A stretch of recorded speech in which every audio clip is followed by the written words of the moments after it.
Hola, seguimos en esta serie de repaso para mí de conceptos básicos del derecho civil. En este caso vamos a ver el Estado civil, siempre siguiendo la bibliografía indicada en las diapositivas. En esta ocasión vamos a consultar el Manual de Derecho Civil de varios autores del año 2010. Bien, el artículo 39 del Código Civil uruguayo asimila el concepto de Estado civil con el concepto de capacidad. Esto es la aptitud del sujeto para ser titular de derechos y contraer obligaciones. Entonces, ¿qué es el Estado civil? Es la calidad que tiene el sujeto en relación a la familia. O sea, es la calidad que le concede el derecho en relación a determinada familia. Este estado civil se adquiere ya sea por actos, o sea, con la voluntad del sujeto, o por hechos, independientemente de la voluntad del sujeto. Y esos hechos o actos y ese estado civil en determinadas ocasiones lo hacen acreedor de determinados derechos o deudor de determinadas obligaciones. Citamos ahí el ejemplo del manual, citado en el manual, mejor dicho, eh, en el cual la condición de padre, sea matrimonial o extramatrimonial, genera determinadas obligaciones y consecuencias. Así que lo pueden ver ahí en la diapositiva. Bueno, vamos a ver ahora las fuentes del Estado civil. ¿De dónde sale el Estado civil? O sea, ¿qué es lo que hace que una persona cambie de Estado civil? O que se constituya un nuevo Estado civil. Empezamos con el repaso del manual. Primero que nada el matrimonio, que está regulado en los artículos 81 y siguientes del Código Civil uruguayo. Hay que hacer una serie de aclaraciones. Principalmente, hoy en día, el único matrimonio válido es el civil. Se puede permitir el matrimonio en determinadas circunstancias, pero siempre tiene que ser aprobado por un juez civil. El matrimonio genera cambios en el estado civil, ya que hace que nazca la calidad de cónyuge y provoca el parentesco por afinidad. Por ejemplo, el de suegra y nuero. Esto lo vamos a ver ahora en un ratito, pero los efectos son esos. Da nacimiento a la calidad de cónyuge, el matrimonio. Respecto a los hijos, van a tener la calidad de hijos legítimos. Y después otros efectos que en pos de la brevedad no los vamos a nombrar. En cuanto a la unión concubinaria se plantea si estamos o no ante una fuente de estado civil. Howard dice que no. ¿Por qué? Porque es una situación de hecho que no crea parentesco por afinidad, sino entre efectos entre las parejas, y eso queda entre cada uno. Yo no voy a dar mi opinión por la falta de conocimiento, pero es discutible. Es discutible porque si nos atenemos al concepto de Estado civil, puede ser considerado una fuente de Estado civil. Pero bueno, otra de las fuentes del Estado civil es la filiación, que es el lazo de descendencia entre dos o más personas, en la cual una es padre o madre, ¿no? Entonces la filiación, por ejemplo, hijo de, ¿no? Nace o con la concepción de, o por una ficción legal, como puede ser, por ejemplo, en la adopción. Bien. Después tenemos el parentesco por consanguinidad. Esta es una especie de parentesco en la cual tenemos el parentesco por consanguinidad y parentesco por afinidad. En el parentesco por consanguinidad se origina con la procreación. El ejemplo más claro es, por ejemplo, el del padre a un hijo, el del padre y el del hijo. Se mide por líneas y las líneas a su vez por grados. Así tenemos en línea recta padres e hijos o abuelos o nietos. Y en línea colateral tenemos a personas que descienden de un tronco común. Por ejemplo, hermanos, línea lateral, tíos, sobrinos, etc. Después tenemos este parentesco por consanguinidad se mide también a su vez por grados, que es lo que están ahí.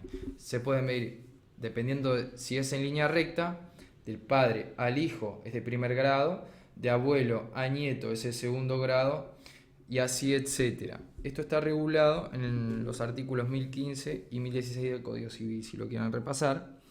En principio es importante retener ese concepto, en que el parentesco por consanguinidad se puede medir en línea recta, colateral y dependiendo de la distancia que haya entre los sujetos, se mide por grados, primer grado, segundo grado, tercer grado.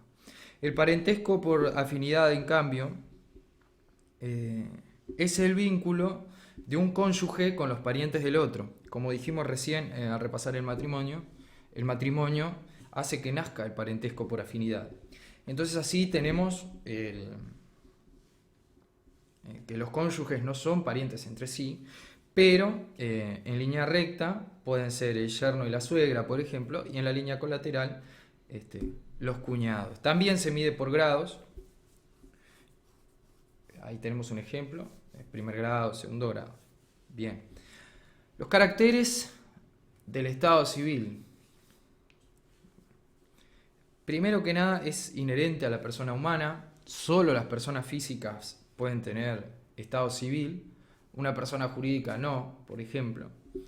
Se tiene hasta la muerte, o sea, una persona no puede no tener estado civil, ya que siempre va a tener atribuida la calidad de hijo de, por ejemplo, ¿no? Hijo legítimo de. Bien. La estabilidad, que quiere decir que para cambiar el estado civil se tienen que dar determinadas consecuencias previstas por la ley, enumeradas taxativamente. Un sujeto no puede ir cambiando de estado civil mañana si se levanta y dice quiero cambiar mi estado civil. Bueno, no puede. Es indisponible, o sea, la persona no puede disponer, o sea, no puede cambiar su estado civil, no puede transarlo, por ejemplo, y no se puede modificar por su sola voluntad tampoco, en cuanto a constituir un nuevo domicilio, un nuevo estado civil, perdón, ni en cuanto a extinguirlo. Todo esto a su vez se regula por normativa de orden público. Entonces la constitución, la modificación y la extinción, todo se regula por normas de orden público, quiere decir que no admiten pacto de los particulares en contrario. Entonces, otra de sus características es la imprescriptibilidad, o sea, no se pierde por su no uso, ni se adquiere por el uso de un estado civil ajeno, aunque se pueden dar casos de posición notoria de estado civil, que eso se regula en los artículos 47 y siguientes del Código Civil, que no lo vamos a ver, en los cuales se tiene que dar 3 condiciones: trato, fama y tiempo. No lo vamos a ver ahora. Entonces, otra de sus caracteres es la imprescriptibilidad, dijimos, aunque hay excepciones. Por ejemplo, las acciones, la acción de divorcio prescribe, el artículo 164 del Código Civil, la acción de desconocimiento de la paternidad también, del 218, y otra más. Después, la no contradicción, quiere decir que una persona, no puede, aunque puede tener varios estados civiles, no puede haber contradicción entre ellos. Por ejemplo, el estado civil de soltero y casado, no pueden existir los dos a la vez. La extrapatrimonialidad, no tiene valor económico el estado civil, aunque puede dar lugar la calidad de determinado sujeto a situaciones jurídicas en las cuales le otorguen derechos, por ejemplo, el derecho a recibir una pensión alimenticia por parte del hijo. ¿Cómo se prueba el estado civil? En principio tenemos las pruebas principales. La prueba principal es la partida del registro de estado civil. Después tenemos sentencias judiciales o documentos públicos. Eh, entonces, los documentos que por lo general se prueban los estados civiles, tenemos para los cónyuges, o sea, dentro de un matrimonio, está el testimonio de la partida de matrimonio. Para un viudo o una viuda, la partida de matrimonio y de defunción del fallecido. Para el divorcio, los testimonios de la partida de matrimonio y de la sentencia judicial que gritó el divorcio. Bien. Para el hijo o el padre legítimo, los testimonios, el testimonio es, se le dice a lo que es una copia del original, no es la partida original, sino un testimonio. Eso, cuando se dice testimonio en los documentos públicos, es una copia. Así hablando, digamos. Entonces, los testimonios de la partida de nacimiento y el hijo o padre natural o extramatrimoniales pueden probarlo de determinadas maneras, como puede ser el testimonio de la partida de nacimiento, testimonios de partida de nacimiento y de reconocimiento, etc. Bien. Si estas pruebas fallan, también hay pruebas supletorias.